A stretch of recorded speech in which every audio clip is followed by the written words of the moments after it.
Handicapper Steve here, handicapping the racing from Western Fair Raceway here on Friday. It is the 26th of May, 2023.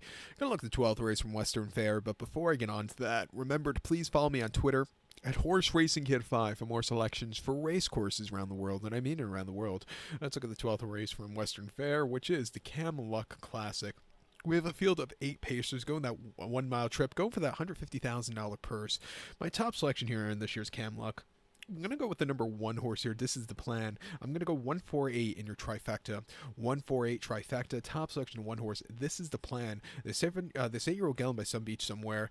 Ron Burke trained this one. Ronnie Wren Jr. is in the sulky. The horse's most recent outing came the 20th of May, which was last Saturday at the Meadowlands in the Open on the slop there. The horse finished third by 1/2 lengths that day. He was tipped out at the half. He had a little bit of a turn of foot, but he just needed something more. He ran his heart out that day coming back to the half.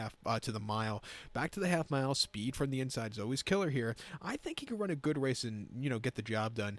He's only started 8 times this season, but he's been getting better, I think, with every single race. 2 back in the Wizard Invitational at Miami Valley, 6th of May there on the 5/8 mile track, and he finished second by a head that day. And he didn't have a lot of gate speed. He sat back early, but he really paced home a good mile late. 149.3 in the feet, just missing.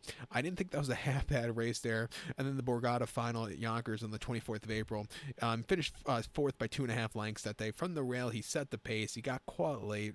Hullabaloo really just ran a hell of a race that day. This horse just wasn't getting to him there. And then the Borgata Series 5 at Yonkers, 17th of April. He ran the best race of the season, winning by 2 3/4 lengths, never getting challenged, leaving the gate, had gate speed, won it in the first quarter, and 150 and 4/5 of the second. That was a very good run that day. Nothing bad about that race that afternoon. The week prior, though, he was wide and just never had anything in the Borgata 4 where he just didn't show up. He does better with inside poster. He's going to get it today.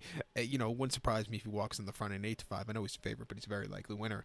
I think your second likeliest winner is the 4 horse Covered Bridge for Jordan Stratton, coming from Yonkers. Most recently ran 2 weeks ago on the 15th of May, which was the Open Handicap at Yonkers, where he won by 1/4 lengths and had a very wide trip that day, but he paced home decently. 152 wasn't the fastest time for him ever, but it was a good gritty performance there. Prior to that, the 8th of May at Yonkers in the Open Handicap, winning by a nose, and from an outside poster, he left, he tipped out, and he got the job done. 151-1. Again, not the world's fastest time, but he still ran his heart out there. Before that in the Borgata, he won the series 4 and 5 quite easily. In the final, I thought he just had a very wide, unreliable trip that day, sent off as the favorite. But since the Borgata series, those 2 handicaps at Yonkers weren't bad at all. I'll use him at 3-1 in the late pick 4 here. It's an all stakes pick 4, so I think you're gonna go. You're gonna like it. But to recap my selection for the 12th from Western Fair, it's the Camluck Classic. Gonna take the 1 horse. This is the plan. Give kudos to the 4 horse Covered Bridge. Where are we? I'm gonna go 148 trifecta, 1-4 in your multi race. So good luck to all. Please follow me on Twitter at Horse Racing Kid 5. Good luck, everybody.